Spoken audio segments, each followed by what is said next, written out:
Centuries ago, when the transmissions from Earth and its colonies went dark, the galaxy reached a single conclusion: humanity had destroyed itself.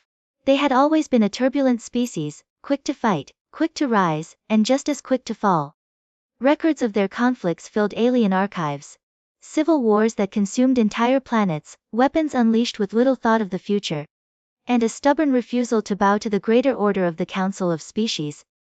Other civilizations, older and more cautious, shook their heads at what they believed was inevitable. To them, Earth's silence was not a tragedy, but the natural outcome of a species too volatile to survive among the stars. The Council of Species made no rescue attempt, sent no fleets to investigate, and offered no hand of aid.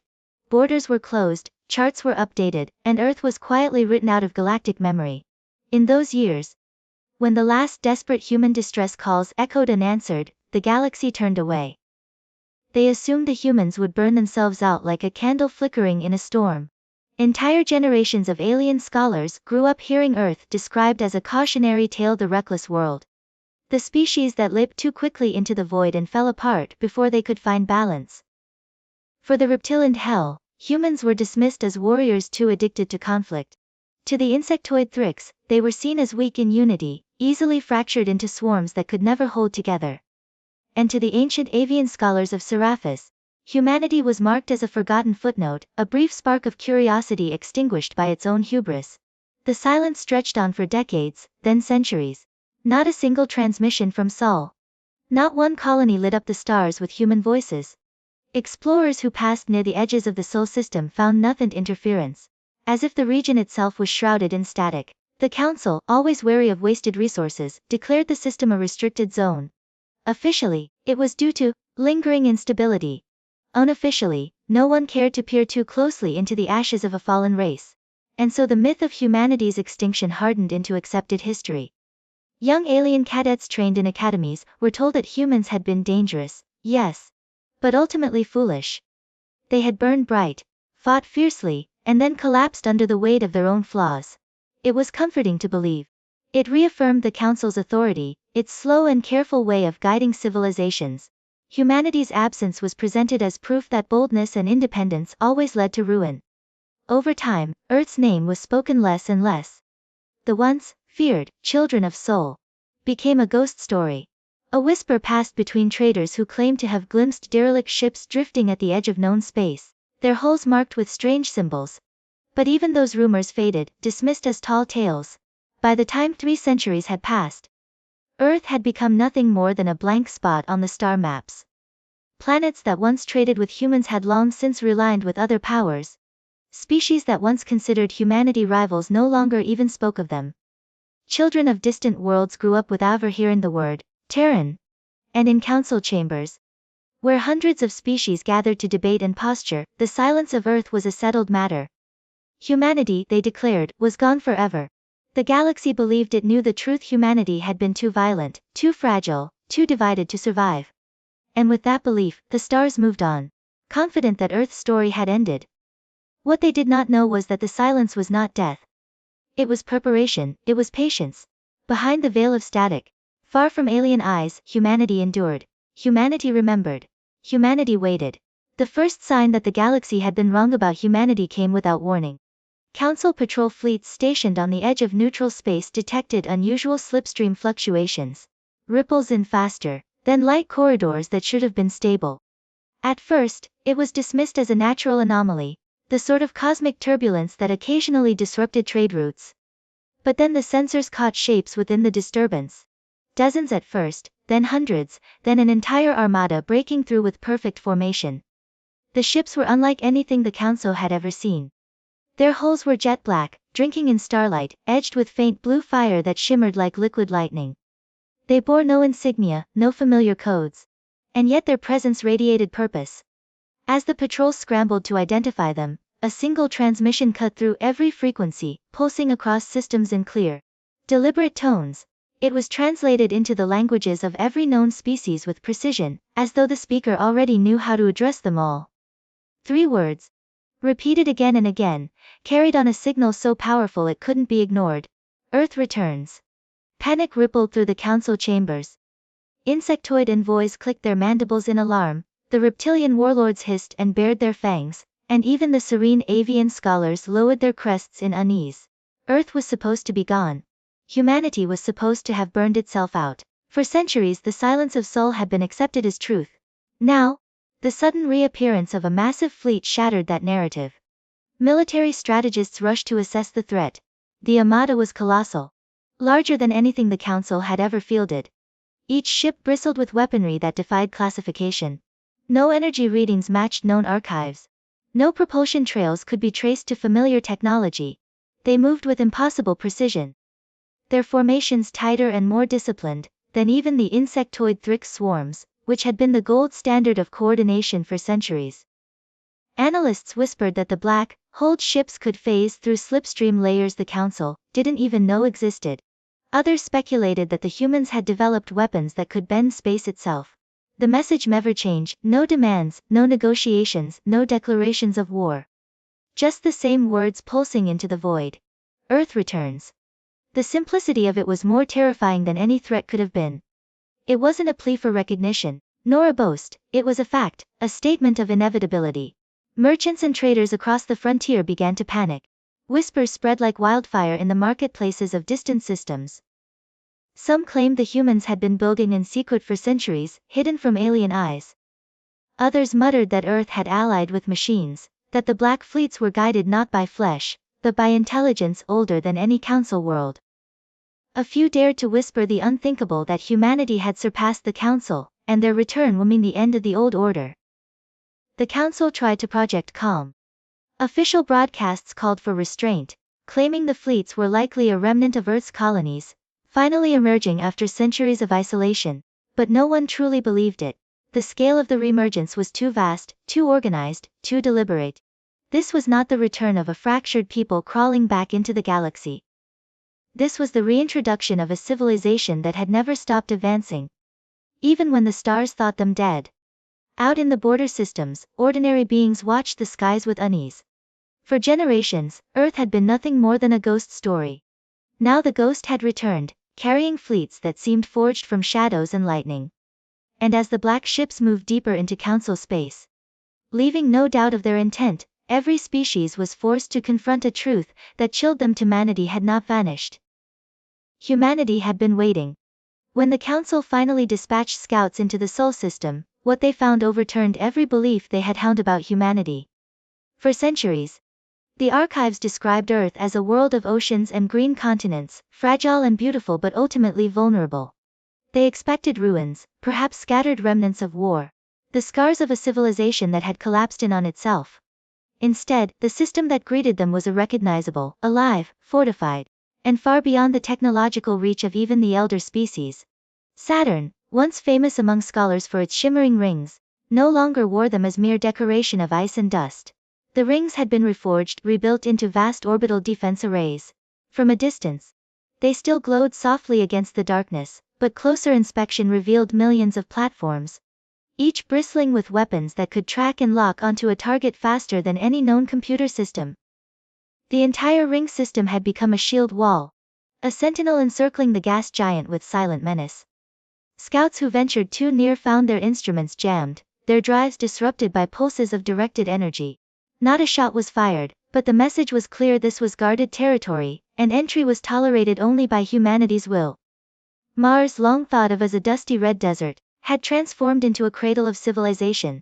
Colossal domes dotted its surface, not fragile bubbles of glass but city structures of shining alloys, some spanning entire valleys. Within them, energy shimmered, and the surface itself glowed faintly, as though the planet had been wrapped in a living skin of power. From orbit, shipyards extended into space like metallic forests, constructing warships of black alloy that joined the fleets already roaming beyond. Mars was no longer a colony struggling to survive. It had become an industrial heart, a forge that breathed fleets into existence with relentless rhythm. The moons of Jupiter had become something even more astounding. Where once they were icy spheres and barren rocks, now they pulsed with energy. Io glowed with streams of controlled volcanic fire, funneled into titanic reactors that dwarfed anything the Council had engineered. Ganymede and Callisto bristled with power stations, their surfaces lined with towers and conduits feeding energy into orbiting stations. The crowning jewel, Europa, shimmered with a translucent covering, as though the entire moon had been sealed in a sheath of crystalline material. Beneath it, lights glowed faintly in the oceans, suggesting habitats and research stations buried under the frozen seas.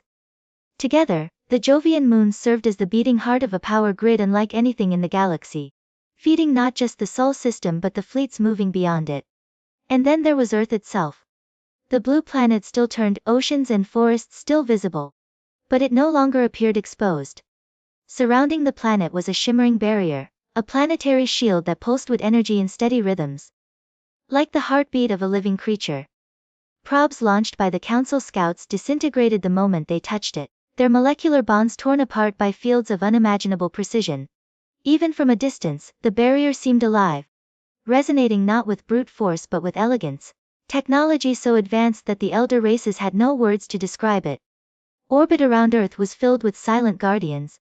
Massive stations, some the size of small moons, hovered in perfect balance. They were not chaotic or scattered but arranged in geometric harmony, as if humanity had not only embraced technology but had married it to art. Each station glowed faintly, lines of energy threading between them, weaving a lattice that spanned the planet's orbital path. From the outside, it looked less like a defense network, and more like a crown of light, a crown that warned all who looked upon it. Earth was untouchable. The Council had expected ruins but they had found ascendance. Every planet, every moon, every station in Sol spoke of centuries of focus, of relentless progress made in silence. Humanity had not wasted its isolation. It had reshaped its home system into a citadel of power, an empire condensed into a single star. And when the scouts returned with their recordings, trembling in disbelief, the Council realized the truth: the Sol system was no longer a forgotten graveyard. It was a fortress, a forge, and a throne. The recordings from the Sol system reached the Council chambers faster than anticipated, and the effect was immediate. Holographic projections flickered above the circular hall, showing Saturn's weaponized rings, Mars' sprawling shipyards, and Earth wrapped in its shimmering shield. At first, silence held the assembly. Hundreds of species, each with their own traditions of speech and gesture, stared in collective disbelief. The still images were damning enough. But when the projections shifted to video, the pulsing shields, the building warships, the energy conduits that laced Jupiter's moons, the chamber erupted into chaos. The insectoid Thrix delegates slammed their chitinous forelimbs on the polished stone floor, demanding to know how humanity had concealed such advancements. The reptilian Kel warlords hissed and snapped their jaws, calling it proof of treachery, insisting that humans had been plotting this return since their so-called disappearance.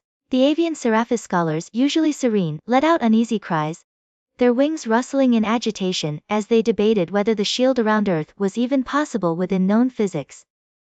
Some of the younger races shouted over one another, their voices shrill with panic. The Council speaker, a being of crystalline form who rarely raised its tone, attempted to restore order. But the chamber was already fracturing into arguments. Military strategists demanded emergency mobilization of fleets. Economists whispered of trade collapse if humanity's technology disrupted established systems. Diplomats, their feathers or tendrils trembling, muttered that perhaps this was not an invasion at all but a display. A warning, or worse, an invitation to surrender. When the debate finally slowed, the chamber quieted under the weight of realization: the Council had believed humanity dead. They had allowed centuries of propaganda to cement the idea that Earth was a burned out husk, a failed experiment in civilization. To admit now that the humans had not only survived, but had surpassed the elder races, was to admit the Council had been blind, arrogant, and wrong. Such an admission was poison to their authority, yet the evidence burned in front of them, undeniable and terrifying. The Kel admiral who spoke next cut through the muttering with a guttural roar. He declared that humanity's return was an act of aggression, a carefully staged unveiling of force designed to intimidate the galaxy. Do you not see? He thundered. They waited until their strength was absolute. They hid their true power until the day they could step back into the stars as conquerors. If we do not act now, if we hesitate, we will all bow to Earth. His words were met with roars of approval from the warrior caste, but just as many voices rose in sharp opposition. A Seraphis elder countered, her crest feathers trembling as she spoke. She warned that open conflict against such a power could end in annihilation. The humans had solved energy manipulation that the Seraphis had studied for 10,000 years without progress. They had bent entire planets into tools of industry and war. To move against them without understanding their capabilities, she argued, would be suicide. The chamber split again. Factions forming almost instantly. Those who called for war and those who pleaded for caution. Whispers spread even among the council staffers who lined the walls. If humanity truly possessed technology to shroud their system, to build fleets in silence, what else might they have mastered? Slipstream corridors bent at their command. Weapons capable of unraveling shields that had protected the Council's oldest worlds for millennia. Perhaps even devices that could unmake stars themselves. The thought was too much for many, and fear began to settle like a fog over the entire assembly. The Council speaker finally ended the session with a trembling declaration. Humanity's return would not be treated as myth or rumor. It was real, it was undeniable, and it demanded a response. But no consensus had been reached on what that response should be. As the delegates left the chamber, their voices echoed in the corridors, filled with dread and anger. Some whispered of alliances forming in secret, some of appeasement, and others of preemptive strikes. For the first time in living memory, the Council was no longer united in its complacency. Earth had returned, and in doing so, had thrown the galaxy into disarray. The species who once dismissed humanity as a footnote, now realized they faced a power that had grown in silence, beyond their reach, and possibly beyond their control. The shock was total, and beneath it lurked a growing certainty that the balance of the galaxy had already shifted. When the Council at last sent emissaries to confront the humans directly, they expected to meet a delegation of generals, bristling with demands. Or perhaps cold diplomats cloaked in superiority. Instead, what greeted them was a single woman. She stood on the bridge of the vessel larger than any ship in Council history. A flagship of black alloy whose presence alone pressed unease into the minds of all who saw it. She was not armored, not surrounded by guards. Her hair was silver. Her eyes sharp with the clarity of age, and she carried herself with the steady calm of someone who had nothing left to prove. When she spoke, her voice rolled across the council chambers, through the projected channels, translated into the hundreds of tongues represented there. And for a rare moment the cacophony of species fell silent. We remember. She began, her tone neither harsh nor pleading, but heavy with conviction. The words alone were enough to make dozens of delegates lean forward. When the wars consumed us, when our cries for aid reached the stars, and were answered with silence. We remembered. When your borders closed and your fleets turned away, we remembered. When Earth was abandoned to fire and ash. We remembered. Her eyes scanned the chamber as though she could see each and every species listening. The insectoid Thrix twitched in discomfort. The reptilian Kel narrowed their eyes, and even the crystalline speaker's light dimmed slightly. You believed we were gone. That we had burned ourselves out. That our end was inevitable. She let the silence stretch, each word sinking deeper into her audience. But what you mistook for death was patience. What you mistook for weakness was resolve. We did not vanish. We endured. The council erupted, voices breaking into 100 overlapping arguments. But she raised her hand and, impossibly, they quieted again. You see our ships. You see our worlds. These are not the works of conquerors. Nor of scavengers clinging to survival. These are the works of a people who chose to rise, no matter the odds, no matter the cost. Her words grew sharper, not with anger, but with undeniable truth.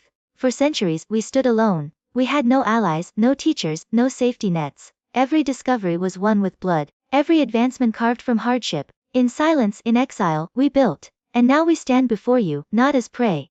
Not as beggars. But as equals. The declaration carried weight heavier than any fleet. Her tone was neither boastful nor threatening, it was a statement of reality. The council could deny it with words, but not with their eyes. The fleets that shadowed the edges of their space, the Sol system fortified into a citadel. The shimmering shield around Earth itself. These were all proof of her claim. One of the Kel warlords hissed through the chamber's relay, demanding to know if humanity intended war. The woman's gaze shifted as though to pierce him directly, and when she spoke, her answer rippled across every mind in the room. War. She repeated softly. We did not return for war. If war were what we sought, you would already know it. We returned because this galaxy believed we were gone. We returned because the silence we endured has ended. And we will never again allow ourselves to be erased. Her voice hardened, though it never lost its calm. We are not the children of Sol you once dismissed. We are its guardians, its builders, its heirs. And whether you welcome us or fear us, whether you call us allies or rivals, you will call us something you once denied us, a people who belong among the stars. When her speech ended, the chamber remained utterly silent. No one moved. No one dared break the spell her words had woven. For the first time in centuries, the galaxy was forced to face humanity, not as a ghost of the past, but as a power undeniable, unbroken, and resolute. The galaxy learned quickly that humanity's return was not a fleeting spectacle, but the beginning of a new order. Fleets of black alloy moved with terrifying precision, not striking, not conquering, but positioning themselves with the confidence of a force that feared nothing. Trade routes that had been stable for centuries shifted overnight as merchants recalculated paths to avoid the growing human sphere. Council fleets shadowed them, probing their defenses, but no conflict erupted. The humans did not fire the first shot. They didn't need to, their mere presence bent the flow of power, like gravity pulling everything into its orbit. Worlds on the frontier, long neglected by the Council, were the first to reach out. Small colonies and minor species, tired of being overlooked, sent envoys to the humans. What they found was not domination but opportunity. Humanity offered technology, slipstream stabilizers, energy converters, medicine that could rewrite genetic flaws, and in return, only asked for partnership. To species who had lived under the Council's distant and cautious hand, it was nothing short of revolutionary. Some began pledging themselves to humanity's protection without hesitation, reshaping alliances that had lasted for generations. The Council, desperate to hold its authority, convened again and again, but each session ended in bitter division. Some argued for open war, warning that every day spent waiting was another day humanity grew stronger.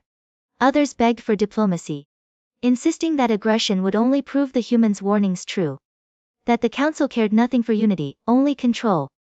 And beneath it all lay fear. A fear no amount of rhetoric could erase. Humanity had advanced beyond them. It was not a question of strength in numbers or battle tactics. It was the undeniable reality that humans had solved problems the elder races had struggled with for millennia. Energy manipulation, slipstream bending, planetary shielding, all of it was now human domain. For ordinary citizens across the galaxy, the shift was more subtle but no less profound. In marketplaces, hushed voices debated what it meant that humans had endured alone and emerged stronger. Parents told their children stories of Earth, as if it were a legend come to life. The world that refused to die. For some, humanity became a symbol of hope. That survival against impossible odds was possible. For others, it was a source of dread. A reminder that a species once dismissed as reckless could become something far greater and far more dangerous when left to its own devices. On Earth itself, celebrations erupted across the shielded cities. Humanity had stepped back into the stars, not as scattered colonists or desperate survivors, but as a unified people. Generations who had known only isolation watched broadcasts of their fleets gliding into alien skies, their banners, simple, stark symbols of soul, projected across worlds that had once erased them from memory. Pride surged through the human heart, tempered by the memory of abandonment, hardened by centuries of silence. They did not forget what it meant to be cast aside. And so the humans walked carefully, but firmly. They did not seek to destroy the Council. Though they could have, they did not demand tribute or subjugation. Instead, they demanded recognition, respect, and equality. The unspoken truth lingered in every negotiation, in every fleet movement, in every word of the human representatives' speeches. If denied, they would take it by force, and nothing in the galaxy could stop them. Species that had once laughed at humanity's flaws now recalculated their positions, their governments quietly shifting policies, their scholars rewriting history to admit the error. Humanity was no longer the reckless child of the stars. They had become something sharper, something older in spirit, something forged in fire and silence. They were a power to rival the Council itself, and perhaps, in time, to surpass it. The balance that had held the galaxy steady for thousands of years was broken. Old alliances trembled, old rivalries lost meaning. In their place, a new reality spread like a ripple across the stars. Earth had returned. Humanity had ascended. And the galaxy would never again be the same.